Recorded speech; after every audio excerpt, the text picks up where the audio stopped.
In 2004, Fedor Emelianenko defeated Antonio Rodrigo Nogueira to win the Pride Heavyweight Grand Prix. We talked a little bit about that at the fighter meetings, and immediately there is that overhand right that he's known for.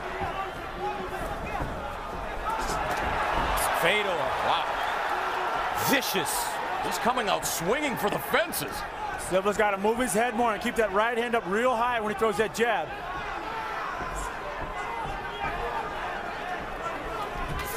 Oh, and he got caught with that counter, did Fedor.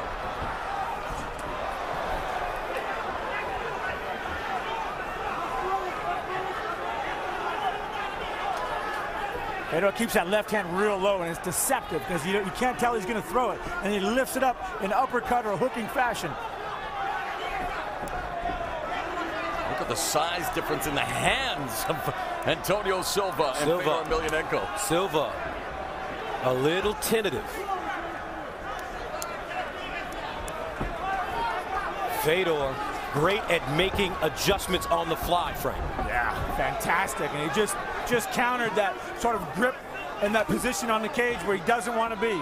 And this is the key that you talked about. This is where Antonio Silva, who I heard at fight time is at 285 pounds, a huge weight differential here, wanting to use the size to wear down Emelianenko. And I believe he's got the skill and the conditioning to stay in there for a long time. All right, break, separate.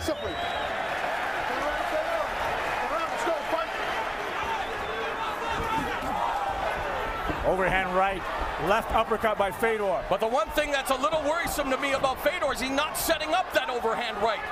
And he's already been marked up on his nose. I mean, this is a slugfest. He just landed. Oh, beautiful right hand by Silva that backs up Fedor. Oh, and Silva waved him forward.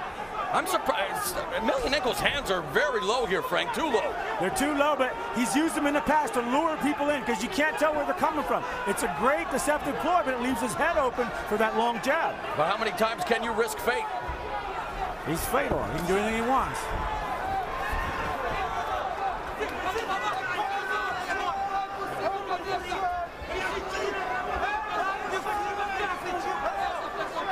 We saw referee Mergliata not give him much of an opportunity to stay in this stalemate earlier. Silva has to get busier. Yeah, that's Silva's responsibility to stay busy in this position if he wants to stay here and be active or remain here for any length of time. Fedor's made a career out of taking beatings early. I think the fans are anticipating maybe a guillotine choke here. He's trying to suck it up tight there, but that's an awful large neck. Well, he's putting a hold in. And the two fighters go to the ground, and Fedor quickly stands up. Those great hips. He squared his hips up, and he did not get taken down from that. Yeah, the last time Fedor won via guillotine choke was back in 2001. I don't know if I agree with Fedor going into this down position. He also won his MMA debut via guillotine choke, and you're right, Fedor doesn't want to stay here. You know, he learned, I think, from the Fabricio Werdum fight. Or maybe not. Or maybe not. Well, he's Fedor. He can do whatever he wants. This is a recording.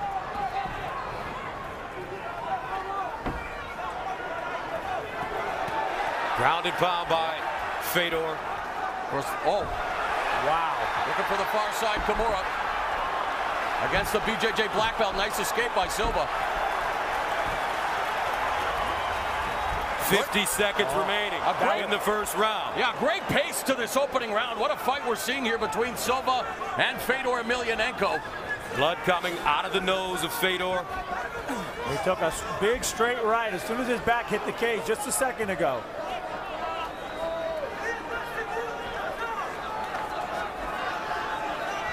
This is where I think Silva needs to do a better job of creating that separation or delivering some short strikes, some knees from this vantage point. Show the referee that you're staying busy. Wow! My goodness, what a flurry! And the takedown by Silva with 10 seconds to go in the first. And a competitive opening round it's been. Great start to this quarterfinal bout.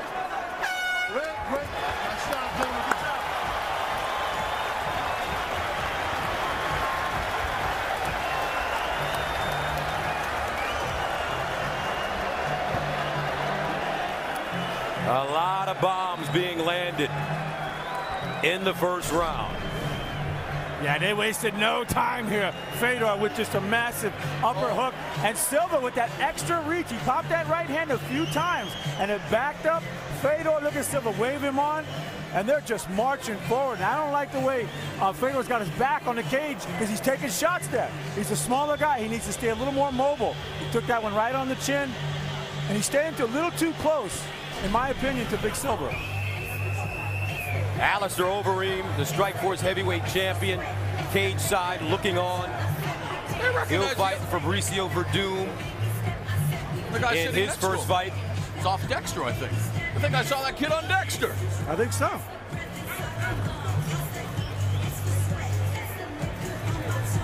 You talked about the reach advantage that Antonio Silva enjoys.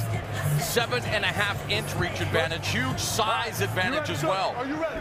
Let's go fight, guys. Antonio Bigfoot Silva, over his last few fights, has been Nice. working on his boxing. Beautiful takedown. Well timed by Silva, coming in underneath the overhand right and taking Fedor down, putting him on his back. Yeah, very strategic move. I like that. Fedor was coming with the power on that punch, too.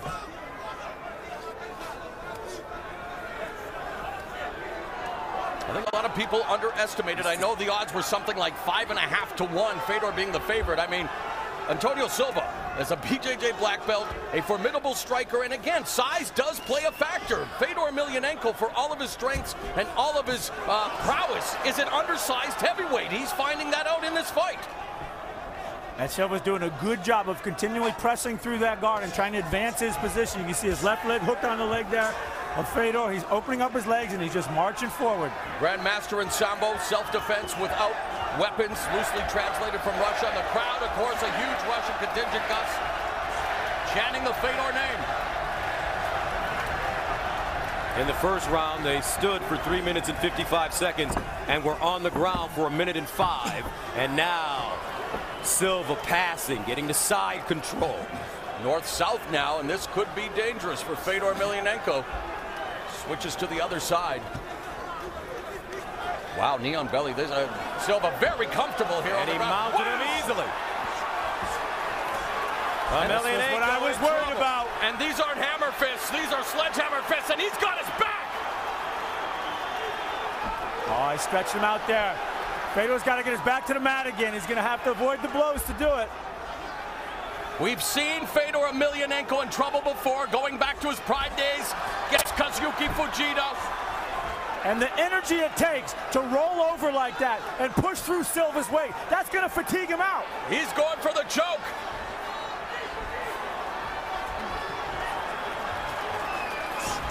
Emelianenko in all kinds of trouble, eating these hammer fists. He's got to get his feet on that cage. That's too big of a man on top of him. He needs a little more height to get that and take advantage of it. And we still have 2 minutes and 44 seconds remaining in this second round. The great champion in trouble. Silva. Ground and pound. Fedor looks defenseless now. This could be about to end. Antonio Bigfoot Silva putting it on the great Fedor Emelianenko. Silva is absolutely manhandling, dominating Fedor Emelianenko. And he should side choke Fedor right here. He should trap his arm and side choke him. And that's what he's going for. That's what he should do. Going for the arm triangle choke. That's a big Fedor's man. in trouble. If he could get his body, if Silva can get his body to the side, he's going to choke him out. Size matters, my friends. We're seeing it here And tonight. There he goes. That's really bad positioning. He is choking him with his own arm there. Fedor.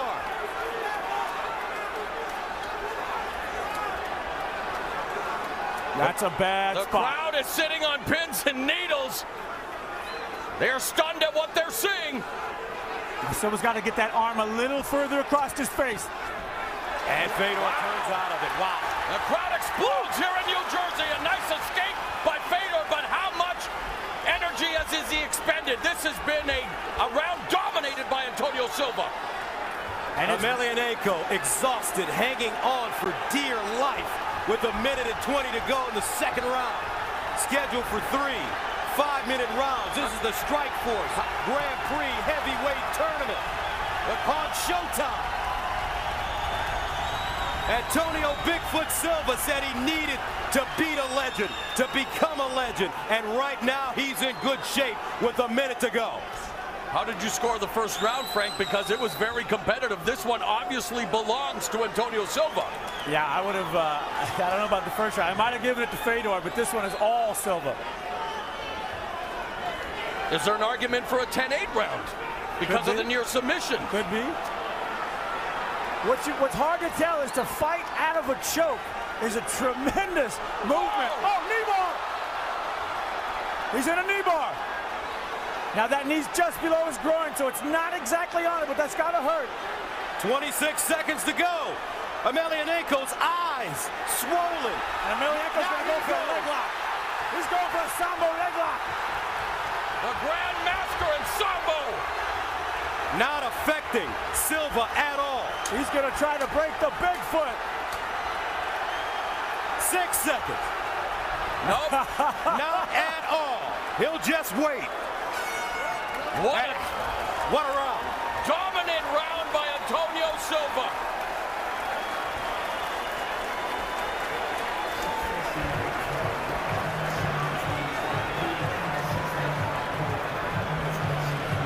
His right eye is a mess. Oh, it's almost closed. Wow, if you can't see, I mean... I can't find it, I can't see.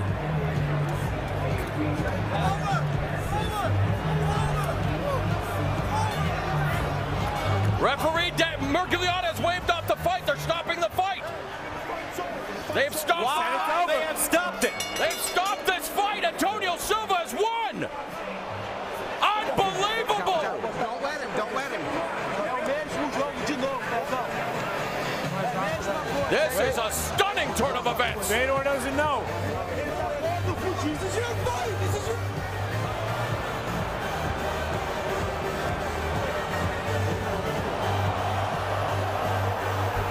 Silva just found out. I mean, his eye is swollen shut. He can't fight.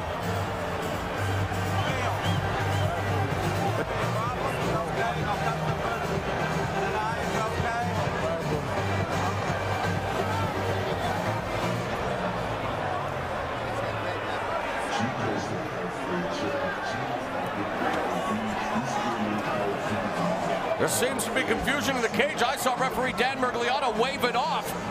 Antonio Silva has advanced to the semifinals of this Strikeforce Heavyweight Grand Prix. And I don't think Silva knows. I don't think he knows. Now they do. Now he does. Now They he just found does. out. Amazing. Antonio Bigfoot Silva.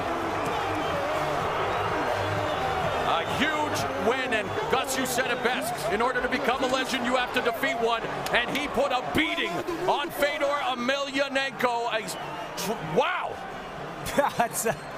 That's what I'm saying. But you know what? He had a very smart game. He used that reach, he popped that jab, and then he got in there. And like I say, sure, make Fedor the favorite based on performance and whatnot. How could this guy have been a 5-1 underdog is beyond me. The size, he's been underestimated far too long. The biggest win of his career, Antonio Big.